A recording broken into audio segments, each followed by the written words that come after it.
জীবনের বয়স এমন একটা পর্যায়ে এসে পৌঁছায় যে কোনো কিছু আর ভালো লাগে না।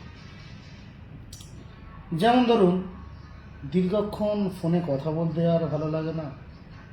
কারণ তো আসল পয়েন্ট, রিংটোন আর ভালো লাগে না। সারা বছর ফোন ভাইব্রেশন, নাহলে সাইলেন্টই থেকে যায়। ভূতের মুভি দেখতে গেলে হাসি পায়, রোমান্টিক মুভি দেখতে গেলে আর ভালো লাগে না। তবে পকেটে টাকা থাকলে ভালো লাগে। পরাজয় মেনে নিতে আর খারাপ লাগে না, যে হ্যাঁ দাদা আপনি ঠিক, আপনি সেরা, এই বলে এড়িয়ে চলে যায়।